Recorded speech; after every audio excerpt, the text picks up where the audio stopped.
Look up at the night sky. Every star you see is a sun, possibly surrounded by planets, perhaps even life. And yet, despite all our technology, all our knowledge, we remain trapped on a tiny speck of dust orbiting one ordinary star. The universe is vast beyond comprehension, and the distances between stars are so enormous that, by everyday standards, interstellar travel should be impossible. But physics tells us something remarkable.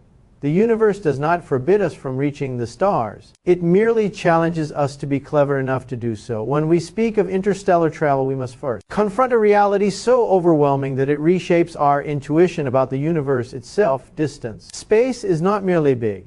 It is vast, beyond the limits of human imagination. The stars that decorate our night sky are not nearby neighbors but distant suns separated by gulfs so immense that conventional ideas of travel simply collapse under their scale. The nearest star system beyond our own, Alpha Centauri, lies more than 4 light years away. This means that even light, the fastest entity allowed by the laws of physics, requires over 4 years to bridge that gap. Our fastest spacecraft, propelled by chemical rockets, would take tens of thousands of years to make the same journey. This is not a minor inconvenience. It is a fundamental challenge that forces us to rethink what travel means when distances are measured not in miles or kilometers, but in years of light itself. At these scales, speed is no longer just a matter of better engines. It becomes a question of how deeply we understand the structure of space and time. The brutal truth is that the universe was not designed for easy travel between stars. Interstellar space is an ocean without shores, an expanse so empty that a single atom per cubic centimeter counts as crowded. And yet, this emptiness is deceptive.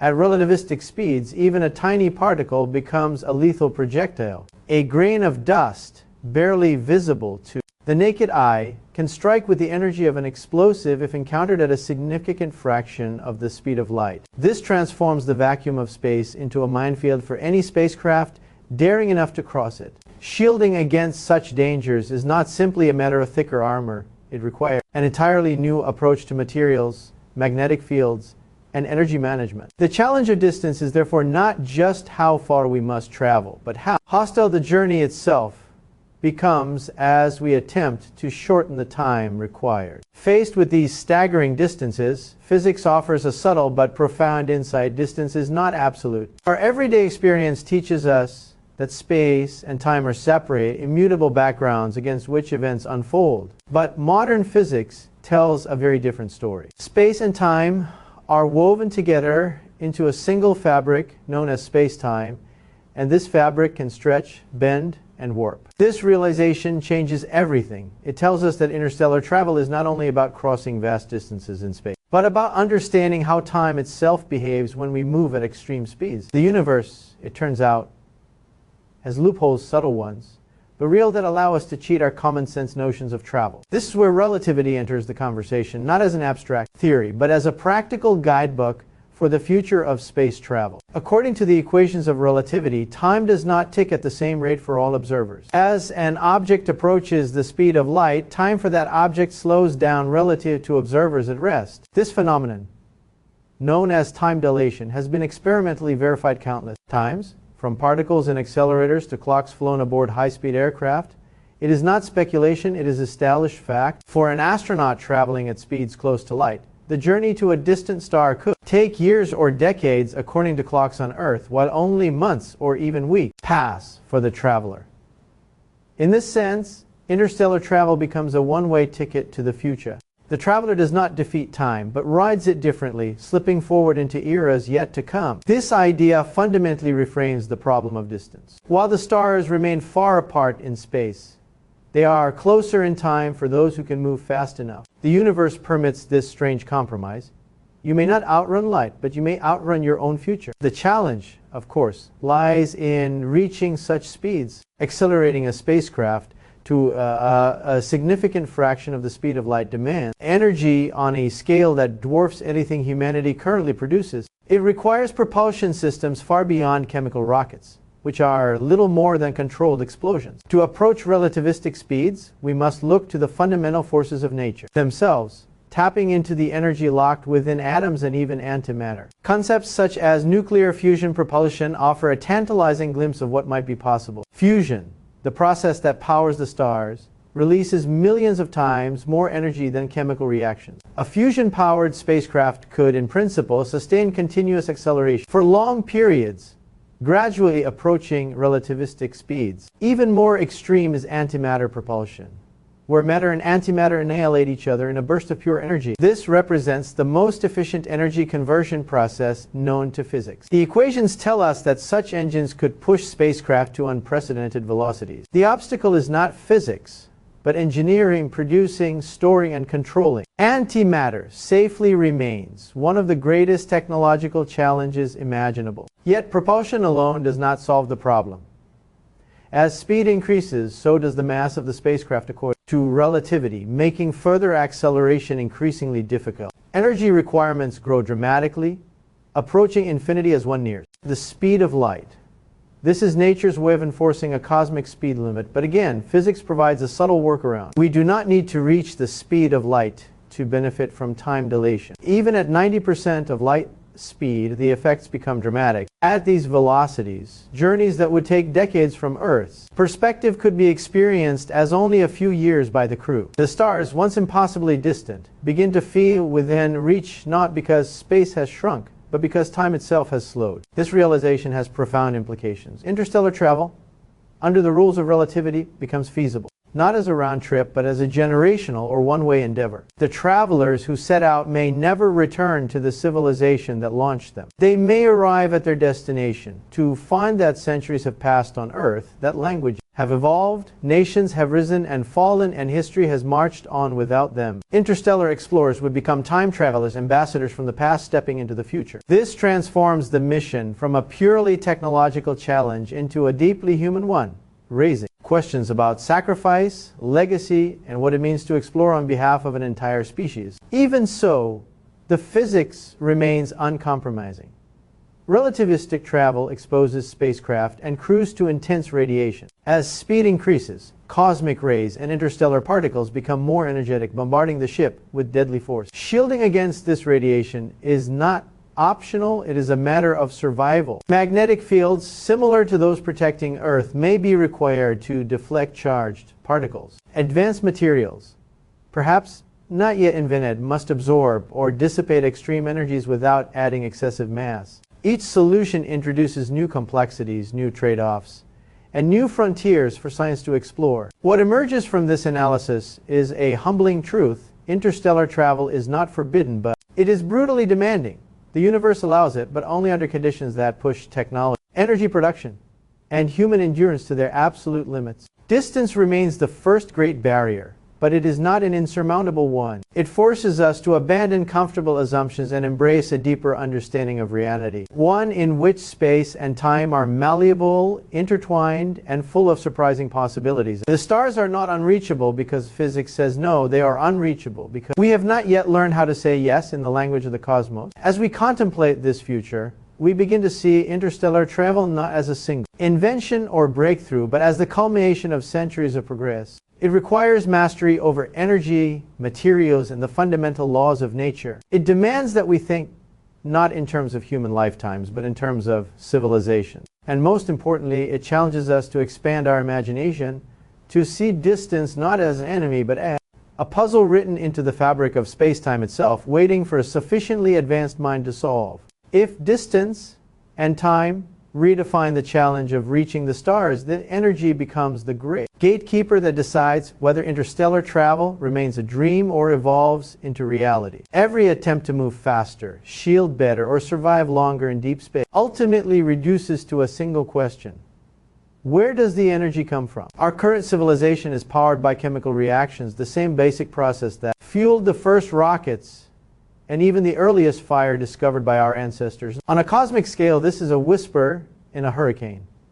Chemical energy is simply too weak to carry civilizations between stars. To journey across interstellar space, we must graduate to energies that rival those found in the hearts of stars themselves. Nature has already shown us the answer. Every star in the night sky shines because of nuclear fusion, the process by which lightweight atoms merge to form heavier ones, releasing colossal amounts of energy in the process. Fusion is not speculative science. It is happening all around us, every second, on a scale so vast that it bends space-time itself. The promise of fusion propulsion lies in its efficiency. A fusion-powered spacecraft could accelerate continuously for months or even years, slowly building up speeds that dwarf anything chemical rockets could achieve. With constant acceleration, the ship would not merely coast through space, but would steadily climb toward relativistic velocities, compressing travel times and reshaping the human experience of distance. Yet fusion is also a reminder of how unforgiving physics can be. To ignite fusion requires extreme temperatures and pressures, conditions that are difficult to maintain even inside carefully controlled reactors on Earth. Translating this into a propulsion system that is stable, compact, and reliable enough for interstellar travel is a monumental challenge. It demands breakthroughs in plasma confinement, superconducting magnets, and materials capable of surviving intense heat and radiation. Still, the equations offer no objections. Fusion propulsion sits comfortably within the laws of physics, waiting patiently for engineering to catch up with theory. Beyond fusion lies a more exotic, almost poetic source of power: antimatter. Antimatter is the mirror image of matter, identical in mass, but opposite in charge. When matter and antimatter meet, they annihilate each other completely, converting nearly 100% of their mass into energy. This is the most efficient energy process known to science, a triumph of Einstein's famous equation linking mass and energy. In principle, a small amount of antimatter could propel a spacecraft to a significant fraction of the speed of light. In practice, antimatter is notoriously difficult to produce and even more difficult to store. It cannot touch ordinary matter without destroying itself. So it must be suspended in electromagnetic traps, isolated from the material world like a ghost. The difficulty of antimatter highlights an important truth about interstellar travel. The barrier is not a lack of ideas, but a lack of control. Physics provides the blueprint, but technology must apply the precision. Producing antimatter in meaningful quantities currently requires particle accelerators, consuming vast amounts of energy, yielding only tiny amounts of usable fuel. Storing it safely for long-duration missions introduces risks that dwarf anything faced by modern engineering. And yet, despite these obstacles, antimatter remains a beacon on the horizon of possibility, a reminder that the universe has already written solutions into its fundamental structure. Energy also dictates scale. To build interstellar spacecraft, humanity may need to think not in terms of individual rockets, but in terms of planetary infrastructure. Imagine vast arrays of solar collectors orbiting close to the sun, harvesting immense quantities of energy and beaming it outward via lasers to propel light sails attached to spacecraft. In such a system, the ship carries little fuel of its own, relying instead on energy generated far behind it. This concept transforms interstellar travel into a cooperative effort between spacecraft and civilization, where entire planets participate in the act of exploration. It is a step toward becoming a mature, spacefaring species. As energy challenges push us to think bigger, spacetime itself invites us to think stranger. Instead of asking how fast we can travel through space, physics allows us to ask a more radical question: can we change the shape of space itself? According to general relativity, mass and energy warp the fabric of space-time, creating what we perceive as gravity. This warping is not merely a mathematical abstraction. It has been observed in phenomena ranging from the bending of light around stars to the existence of black holes. If space-time can be bent naturally, then in principle, it can also be engineered. This idea gives rise to concepts that sound like science fiction but emerge directly from Einstein's equations. One such concept is the warp bubble, where space is compressed in front of a spacecraft and expanded behind it. The ship itself does not move faster than light within its local region of space-time, but the space around it does. In this way, the cosmic speed limit is not violated, yet distant destinations can be reached in surprisingly short times. The mathematics describing such configurations exist, and they are consistent with known physics. The obstacle lies in the requirement for exotic forms of energy-negative energy density that we do not yet know how to create or sustain on macroscopic scales. Another intriguing possibility is the wormhole, a hypothetical tunnel connecting two distant points in space-time. Wormholes arise naturally as solutions to the equations of general relativity, linking regions that would otherwise be separated by enormous distances. If such structures could be stabilized, it would allow instantaneous travel between stars, transforming the galaxy into a connected network rather than a scattered collection of isolated systems. The challenge, once again, is stability. Wormholes tend to collapse unless held open by exotic matter, and the energies involved are far beyond current capabilities. But the mere fact that the equations allow them is astonishing. It suggests that the universe is far more flexible than our everyday experience would suggest. These ideas force us to reconsider what we mean by propulsion. Traditional rockets push against their exhaust, obeying Newton's laws in a straightforward way. Warp drives and wormholes, by contrast, operate on the geometry of space-time itself. They do not push through space, they reshape it. This represents a profound shift in perspective, one that moves interstellar travel from the realm of mechanical engineering into the domain of space-time engineering. It is the difference between building faster ships and rewriting the rules of the ocean they sail upon. However, manipulating space-time comes at a cost. The energies required are so immense that they challenge the limits of what even advanced civilizations might achieve. Some estimates suggest that creating a stable warp bubble would require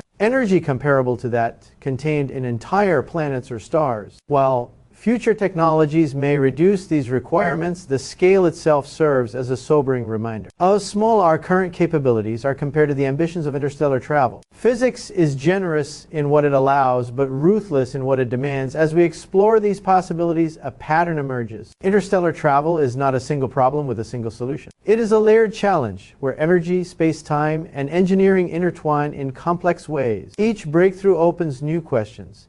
Each solution reveals deeper obstacles. And yet, throughout this exploration, the laws of physics remain consistent allies rather than adversaries. They do not close doors, they merely insist that we pay the full price for passing through them. In confronting these realities, we begin to see interstellar travel as a mirror reflecting our own stage of development. A civilization capable of harnessing fusion, mastering antimatter, or bending space. Time is not merely technologically advanced, it is fundamentally transformed. Such a civilization must have achieved stability, long-term planning, and a deep understanding of nature's laws. In this sense, the journey to the stars is also a journey inward, a test of whether intelligence can grow beyond short-term survival and embrace cosmic responsibility. Energy and space-time together define the third and fourth great pillars of interstellar travel. They remind us that reaching the stars is not about defying physics, but about aligning ourselves with its deepest principles. The universe has laid out the rules with exquisite clarity.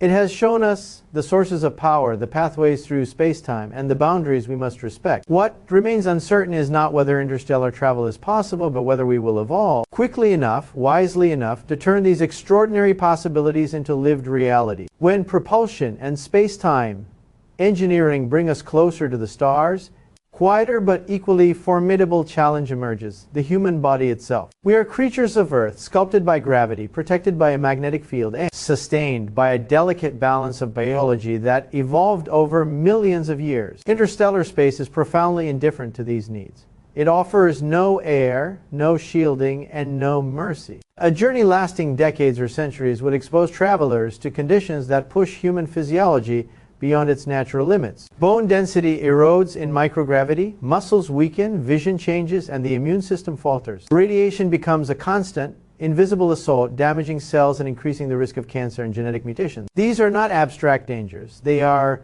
measurable effects observed in astronauts after relatively short missions. Scaling these challenges to interstellar timescales forces us to confront a star reality. Reaching the stars may require redefining what it means to be human. One response to this problem is technological protection. Artificial gravity habitats created by rotating spacecraft could simulate the pull of Earth and preserve muscle and bone health. Advanced radiation shielding, combining dense materials with magnetic fields, could deflect or absorb the worst of cosmic radiation. Closed-loop life support systems would recycle air, water, and nutrients with near-perfect efficiency, transforming the spacecraft into a miniature, self-sustaining world. Each of these technologies is plausible, grounded in known physics and biology, yet each adds complexity, mass, and risk. Interstellar travel demands not just survival, but reliability over timescales far exceeding any mission humanity has ever attempted. Another approach is biological adaptation. Instead of forcing the environment to suit us, we may alter ourselves to suit the environment. Advances in genetics hint at the possibility of enhancing DNA repair mechanisms increasing, resistance to radiation, or altering metabolism to function under reduced gravity. Such changes blur the line between natural evolution and deliberate design. The interstellar traveler of the future may be a modified human, engineered to thrive where unaltered biology would fail. This prospect raises profound ethical questions, but physics remains silent on morality. It simply states what is possible, leaving society to decide what is acceptable. There's also the radical idea of suspended animation. If travelers could enter a state of deep hibernation, metabolism would slow dramatically, reducing the need for food, oxygen, and psychological stimulation. Time, in a biological sense, would nearly stop. Decades could pass while the traveler experiences only moments of subjective awareness. Nature already offers examples of this strategy in animals that hibernate for long periods. Translating it to humans is an immense challenge, but not an inconceivable one. If achieved, it would transform interstellar travel from a lifelong ordeal into a manageable transition between eras. Beyond biology lies an even more transformative possibility, the merging of human consciousness with machines. If the mind can be digitized, stored, or transmitted, the fragile human body may no longer be the limiting factor. A spacecraft could carry information rather than flesh, sending minds across the stars as data to be reconstructed upon arrival. This idea, once relegated to the realm of speculative fiction, is increasingly discussed in serious scientific circles. While the technical hurdles are staggering, the concept forces us to ask whether identity resides in the body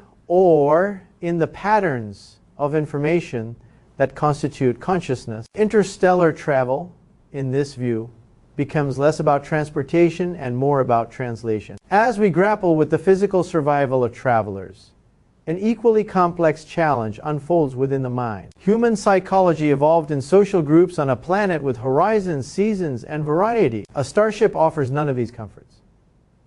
It is a closed environment, unchanging, isolated, and finite. Over years or generations, monotony and confinement could erode mental health, leading to depression, conflict, or apathy. The success of an interstellar mission may depend as much on emotional resilience as on engineering precision. Designing habitats that support psychological well-being becomes a scientific problem in its own right. Artificial ecosystems, dynamic lighting that mimics natural cycles, and virtual environments could provide sensory richness and a sense of connection to a larger world. Social structures must be carefully planned to minimize conflict and maintain cooperation over long durations. Education, culture, and shared purpose would play critical roles in sustaining morale. A starship is not merely a vehicle. It is a society in miniature, carrying the values and flaws of its creators across the void. The psychological dimension deepens when we consider generational voyages. If travel times exceed human lifespans, entire generations may be born, live, and die aboard a spacecraft without ever seeing Earth. For them, the ship is not a means to an end, it is home. This raises questions about consent and destiny. Can a generation be ethically bound to a mission chosen by its ancestors? How do identity and purpose evolve when the original goal lies beyond living memory? Physics provides the possibility of such journeys, but it offers no guidance on how to govern them. These are challenges that intertwine science with philosophy, sociology, and ethics. Communication adds another layer of complexity. Interstellar distances impose long delays on signals traveling at the speed of light. Messages between Earth and a distant starship could take years to arrive, making real-time conversation impossible. The travelers would be effectively autonomous, cut off from immediate guidance or support. Decisions would have to be made locally with incomplete information and irreversible consequences. This isolation transforms interstellar missions into exercises in trust in the preparation, the technology, and the people chosen to carry humanity's hopes beyond the solar system. Yet within these challenges lies an unexpected opportunity. Interstellar travel compels us to think on unprecedented timescales. It demands patience, foresight, and a willingness to invest in futures we will never personally witness. In doing so, it pushes civilization toward a more mature relationship with time. Short-term thinking, so often responsible for conflict and environmental degradation, becomes a liability. A society capable of launching interstellar missions must value continuity over immediacy, cooperation over competition. The requirements of the journey shape the character of the traveler long before the first engine ignites. As biology and psychology intertwine with technology, the boundary between human and machine begins to blur. Tools become extensions of the body, and environments become carefully tuned to sustain not just life, but meaning. Interstellar travel thus becomes a mirror, reflecting both our strengths and our vulnerabilities. It exposes the limits of our biology while highlighting the adaptability of our minds. It reveals how deeply our sense of self is tied to place, and how profoundly it may change when place itself becomes fluid. The fifth and sixth great challenges of interstellar travel remind us that physics alone does not carry us to the stars. Equations can describe trajectories, energies, and forces, but they cannot guarantee endurance, harmony, or purpose. Those qualities must be cultivated deliberately. The journey outward is inseparable from a journey inward, one that tests our capacity to adapt without losing our humanity. In confronting the biological and psychological demands of interstellar travel, we are not merely preparing to cross space. We are preparing to evolve, to become a species capable of surviving not just in the universe, but within ourselves. When all the technical barriers are laid bare, distance, energy, space-time, biology, and psychology, what remains is the largest and most subtle challenge of all civilization itself. Interstellar travel is not an invention.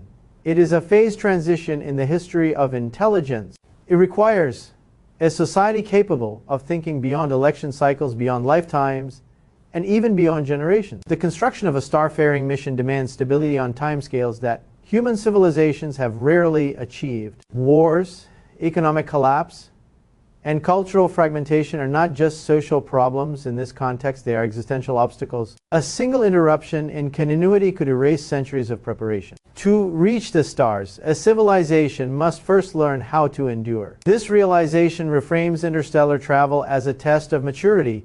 Technological power without wisdom is insufficient. The energy sources required for starships could just as easily be turned toward destruction as exploration. The same mastery of physics that allows us to bend space-time also grants us the ability to destabilize our own planet. Interstellar capability, therefore, demands ethical evolution alongside scientific progress. A species that cannot coexist with itself will not survive long enough to cross interstellar space. The journey outward becomes inseparable from the challenge of learning how to live together on a single world. From this perspective, interstellar travel becomes a collective project rather than a national one. No single country, corporation, or generation can shoulder the burden alone. The resources, knowledge, and time involved exceed the scope of short-term interest. Cooperation becomes not merely desirable, but mandatory. The stars cannot be reached through competition alone.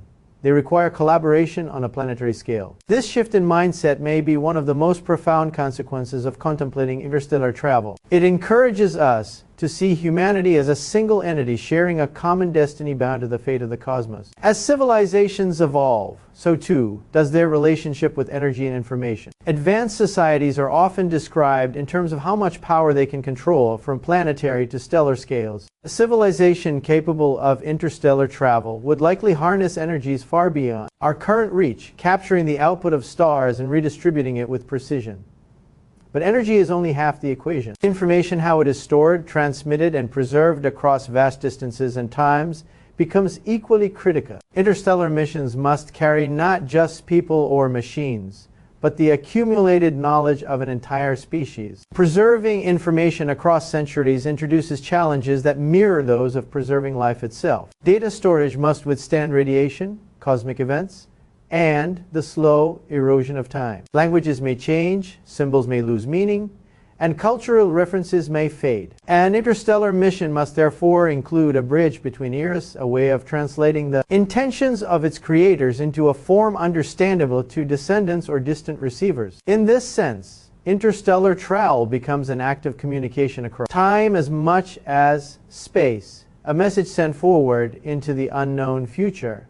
This brings us to the profound question of contact. If humanity succeeds in crossing interstellar distances, it raises the possibility that others may have done so as well. The universe is vast, and the laws of physics are universal. If interstellar travel is possible for us, it may be possible for other intelligences. This realization transforms the search for extraterrestrial life from a passive observation into an active consideration of how advanced civilizations might behave? Would they explore quietly, leaving subtle traces? Would they communicate across light years or choose silence? Interstellar travel is not just about reaching new worlds, it is about entering a cosmic community, whether we find it empty or already inhabited. The absence of obvious evidence for such visitors forces us to confront unsettling possibilities. Perhaps interstellar travel is so difficult that few civilizations survive long enough to achieve it. Perhaps technological intelligence is rare, fleeting, or self-limiting. Or perhaps advanced civilizations choose paths of development that are inward rather than outward, exploring virtual realities instead of physical space. Each possibility reflects a different outcome of the same fundamental challenge.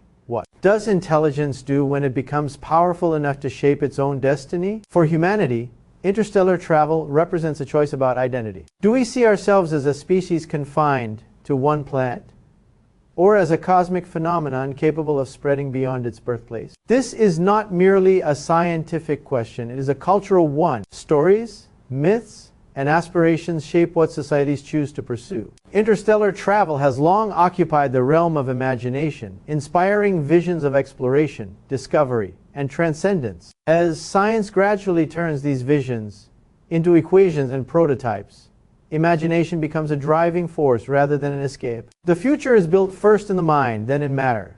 The final challenge is patience. The timescales involved in interstellar travel dwarf those of everyday life. Even with advanced propulsion missions, may take decades or centuries to complete. Results may not be visible within a single lifetime. This demands a shift in values, from immediate gratification to long-term investment. It requires faith in continuity, trust that future generations will carry forward what has been started. In a universe governed by slow processes and vast distances, impatience becomes a form of ignorance. Yet within this patience lies a quiet optimism.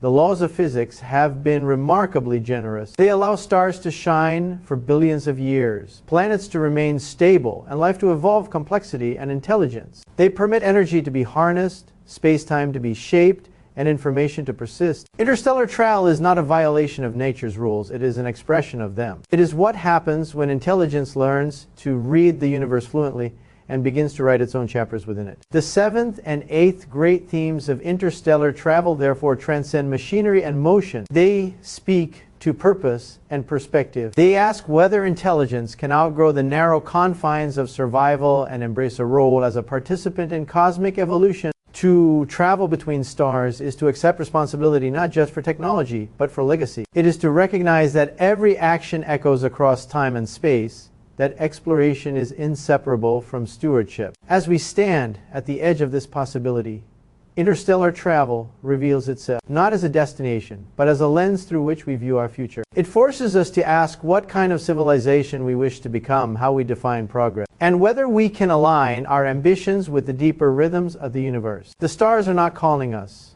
because they are easy to reach, but because they challenge us to grow. And in answering that challenge, we may discover that the greatest distance we must cross is not between suns, but between who we are and who we might yet become. In conclusion, interstellar travel is more than a technological challenge. It is a test of imagination, perseverance, and the very nature of humanity. From confronting the staggering distances between stars to mastering energy, bending space, time, and adapting our biology and minds, each step pushes the limits of what is possible. Yet beyond these challenges lies an even greater lesson. To reach the stars, we must evolve as a civilization, learning patience, cooperation, and responsibility on scales far beyond our everyday experience. The journey outward is inseparable from the journey inward, shaping not just the machines we build, but the kind of beings we become. The universe is vast, mysterious, and at times unforgiving, but it also offers opportunity, wonder,